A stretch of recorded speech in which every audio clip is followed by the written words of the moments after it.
दोस्तों, अगर आपके मन में एक दुविधा है कि करंट अफेयर्स कैसे तैयार करें, करंट अफेयर्स का क्या वेटेज है, किसी भी एसएससी, जेईई या एई एग्जाम के लिए करंट अफेयर्स कितना इंपॉर्टेंट हो सकता है, तो सबसे आसान तरीका है इसको ये समझने का कि दोस्तों, जब आप पॉलिटी पढ़ते हैं, हिस्ट्री पढ़ते हैं, ज्योग्राफी पढ़ते हैं, इकोनॉमी पढ़ते हैं, कल्चर पढ़ते हैं या और कोई भी जीके जीएस का सब्जेक्ट पढ़ते हैं, तो आपके दिमाग में सबसे पहला क्वेश्चन होता है क्या पढ़ें और क्या ना पढ़ें। तो दोस्तों, करंट अफेयर्स आपके लिए एक टॉर्च, एक लाइट की तरीके से है, एक गाइडिंग फोर्स है। करंट अफेयर्स आपको बताएगा कि कॉन्स्टिट्यूशन का कौन सा आर्टिकल इस साल इंपॉर्टेंट है। करंट अफेयर्स आपको बताएगा कि कौन सा रिवर सिस्टम इस बार पूछा जा सकता है।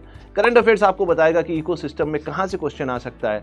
पर्सनैलिटीज हो, स्पोर्ट्स हो, ऑनर्स हो, अवार्ड्स हो या और भी जितने तरीके के पैटर्न पे क्वेश्चन बन सकते हैं, इन सारी बातों का आंसर सिर्फ और सिर्फ आपको मिलेगा करंट अफेयर्स से। अब एक बेसिक फंडामेंटल क्वेश्चन हमारे दिमाग में ये आता है कि सर ठीक है, बहुत अच्छी बात है, हमें इंपॉर्टेंस समझ में आ गई, बट हम एक्चुअली करंट अफेयर्स पढ़ें कैसे। तो देखो दोस्तों, ये बहुत आसान है, बट इसके लिए आपको थोड़ा सा पेशेंस रखना पड़े। पेशेंस रखने का मतलब क्या है दोस्तों? पिछले 5 से 6 साल जब भी आप क्लास 6 या 7 के बाद जब पढ़ते थे, तो आपका दिमाग एक यूनी डायरेक्शन में सोचता था, क्योंकि आपको एक टेक्निकल एजुकेशन दी जानी थी, इसीलिए आपको टेक्निकल एजुकेशन के हिसाब से ही आपके दिमाग को मोल्ड किया गया। लेकिन अब अचानक से एकदम से आपको बहुत सारे जीके और जीएस के सब्जेक्ट्स पढ़ने पड़ते हैं, करंट अफेयर्स पढ़ने पड़ते हैं। बहुत सारे बच्चों की हैबिट नहीं होती है न्यूज़पेपर पढ़ने की। तो अगर आप बहुत बेसिक तरीके से करंट अफेयर्स तैयार करना चाहते हैं, तो आपको 3 इंपॉर्टेंट चीजें चाहिए। सबसे पहले तो आपके पास एक अच्छा न्यूज़पेपर होना चाहिए, हिंदी का हो, इंग्लिश का हो, इससे कोई मतलब नहीं। दूसरी बात, आप जिस भी टीचर से पढ़ रहे हैं उस टीचर के क्लास नोट्स आपके पास होना चाहिए।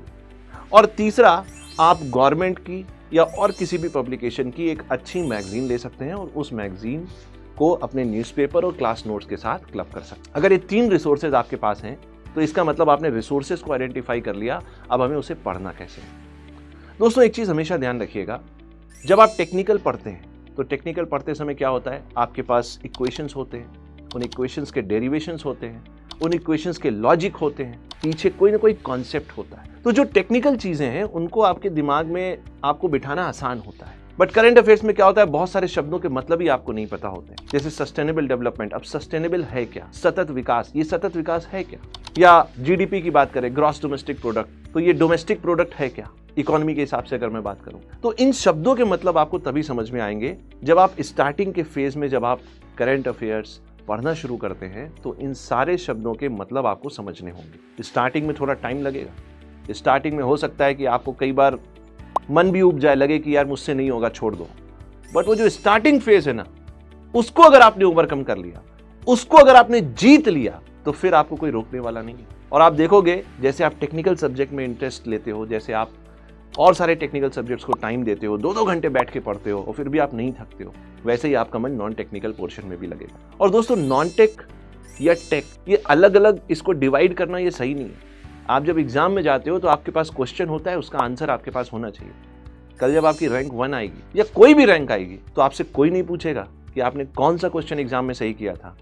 आप जब एग्जाम में जा रहे हैं, तो जो भी आपका सिलेबस है वो आपको अच्छे से तैयार करना है। अब सबसे इंपॉर्टेंट बात आती है रिवीजन की।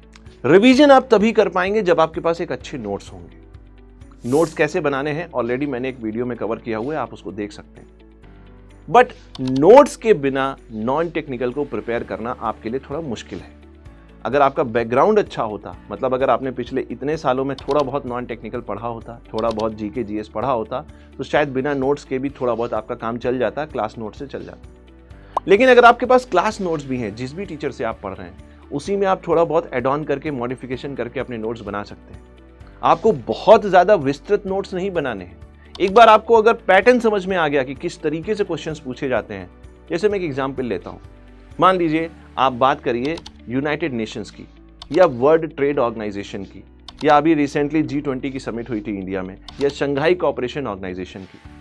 अगर आप किसी भी एई और जेईई एग्जाम से रिलेटेड क्वेश्चन पेपर देखें, तो आप देखेंगे इसमें किस तरीके के क्वेश्चंस पूछे जाते हैं। इसमें वो बेसिकली क्या पूछता है आपसे कि फला फला संस्था थी, फला फला ऑर्गेनाइजेशन है, ये कब एस्टैब्लिश हुई, इसका हेडक्वार्टर कहां पर है, इस समय इसका हेड कौन है, इसका चेयरमैन कौन है। तो आपके नोट्स इसी तरीके से होने चाहिए। आपको कोई बहुत 10-12 लाइन के नोट्स नहीं बनाने, बहुत क्रिस्प में, बहुत शॉर्ट में नोट्स बनाने हैं और उनका मिनिमम 3 बार रिवीजन करना है, एग्जाम में एंटर करने से पहले, और फिर देखिएगा कि नॉन टेक्निकल में आप क्या धूम मचाते हो। तो चलिए दोस्तों, मिलते हैं करंट अफेयर्स के सेशन में और आगे की बात करते हैं।